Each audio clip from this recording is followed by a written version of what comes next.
Graham, thank you so much for joining Cowboys and Indians. You're welcome. Okay, you have had such a journey, all right, from construction worker to security guard. I think you were a bouncer at one point too, Oscar nominee. I want to know, was there a moment in your career where you really knew that storytelling was truly your calling? I don't know what uh, everybody in the film industry and the radio and the TV and the stage, they're all storytellers. We're part of an elite group of every cultured society all across the planet. Because when there's nothing to do, when all the harvests are in and everybody's hunkered down for whatever quiet season, who takes over but the storytellers to tell stories to entertain people? Singers, actors, artists, they're all part of functioning everything around this world that shapes everything around this world. So being part of that situation for me is an incredible journey, and it happened, I suppose, when I was much young, really young, very young man. Like 11, 12 years old. I used to do pantomimes and mime shows at the local community center with all a bunch of kids, and we just get together and have fun and tell stories. I love that. Dances with Wolves. Is there a behind the scenes moment that people would just not believe happened? You told some cool stories up on the stage during the panel. What's maybe the wildest or most memorable behind the scenes experience that you had? Oh, goodness gracious. I really couldn't put my finger on it because they were all, every day you go to work in the film industry is brand new. It's special, it's wild because you never know what's going to happen. You don't know what you're going to be doing. You know what you're going to be doing, sort of, but it depends on when you get there because a lot of actors have a preconceived notion of what everything looks like before they even get there, and when they get there, they're disappointed because they're, oh, the door should be over here, and what if I came from this way? And it's just, tell a story. Forget what way you're acting. Forget about. Just tell a story. That's all you got to do. Okay, I'm curious. What is the mindset that you go in with when you walk onto a set? Because you're telling stories about reading scripts, not reading scripts, changing scripts. You just go out and do you, and I think that's what makes you so special. Well, yeah, I read scripts and I look at them, and I've been killed over 100 times in films, and I get past seeing page 35 and I can't find anything else. I just tear the rest of that script, throw it away, and do you know what happens at the end of the movie? And I said, what, spoil it for you? Forget it. No, I'm not going to tell you because I don't know myself. I love it. You played so many characters. Sheriffs, warriors, weird Doctors, strangers, judges, doctors. lawyers, yeah. All of the things. Is there one role that you have not played that you're just waiting for someone to bring to you?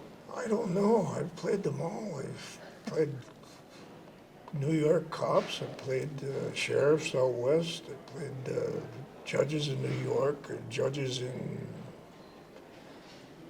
skydiver, pilot, I suppose. You've done it all. Was there a favorite? My favorite is the one I took. The ones I taken were my favorites. They were all my favorites. Yeah. To ask an actor what their favorite film is it's a strange question because if you have a favorite film, then you might as well quit. Don't continue anymore because you're not going to have any more discoveries or any more fun and learn things. 'Cause at my age, I'm still a baby when it comes to learning things. I don't know. Speaking of fun, you are clearly still having fun because you said on stage earlier during the panel that you actually retired. Tell me that story. So you retired, but you're like one of the busiest men in show business. Well, I said to my wife, I said, I'm tired of doing film. I think I'll just retire. She said, no, just wait. And I said, why? So she got the files out. We went through the file papers and looked. And I said, oh, retirement. If I wait another couple of years, 5 years. So I waited 5 years, and I picked up the phone. I got the papers, and I filed for my pension. they came through, and I got my pension, I got my government pension, my union pensions, both pensions from both countries, Canada and the U.S., because I'm a dual citizen. We don't recognize anything because of the J Treaty. I can work either side without a green card. It doesn't matter.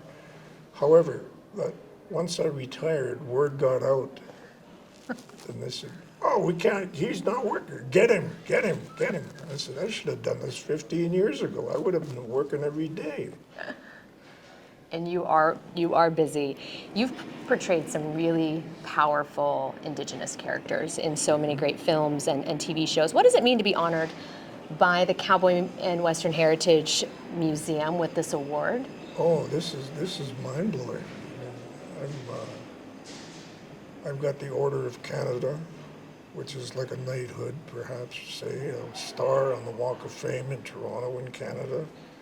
I'm getting the Governor General's Award in Canada for Artist of the Year. There's only a handful of us. And they're working on my star in Hollywood right now. Amazing. Who knows? But to be here in this whole section this is where it all started. Like, well, a lot of the old films started in the Western genre. Yeah. It's a full circle moment, huh? Yeah. It's very cool. I used to listen to Roy Rogers and Gene Autry and all those guys Saturday morning. The serial show, 15 minutes and it's gone, you know. Yeah. Heck, I can do that. That's no problem. No problem. And you have some very serious and sound advice for young actors, which you shared earlier. Would you share that again? What is your advice for those young actors? Get your cab license, learn how to wait tables or be a bartender, and don't leave your wallet in the dressing room, and make sure your zipper's done up before you go on stage. You have any experience in any of those things? Oh yeah. You know from experience. Let's just put it that way. I won't say how, when. Graham, the final question I want to ask you, talk about the progress that you've seen when it comes to Westerns or when it comes to portraying Indigenous characters. I mean, Cowboys, the Western culture is having such a moment. Talk to me a little bit just about what you've seen and what your experience has been. Well, when I was growing up as a small kid, I watched the Westerns and like, what's going on here? Why aren't we playing the roles these things are written for? And where's our stories? What's going on? Why can't we tell our own stories? Oh, that people won't believe it. That's wrong anyway. Here's what they see. No, this is what you see. Here's what we know that you don't see. There's a big difference there somewhere. So at some point in my life, I said, I gotta go and see what this is all about and see if I can fix it or not. But since I've been in the business, I've watched a lot of young actors come up into the ranks of modern film and show business and stuff, and they're coming out, working in theater, writing their own stories, directing their own films, and technicians are doing their own work, and the camera guys are all doing their own work, and it's wonderful to see that. Yeah. Took me a long time, but by gosh, we did it. You did it, and you have been one of the pioneers leading the way. Oh, there's a lot of us that were pioneers. We plowed the road for the kids, let's put it that way. You did. Myself and the woman I was married to about 20 times, 10-2 Cardinal. We're always getting paired up as she's my girlfriend or my wife this time, I don't know what. And just oodles of them.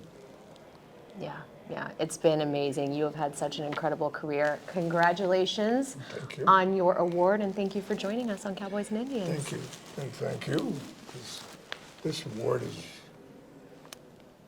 icing on the cake.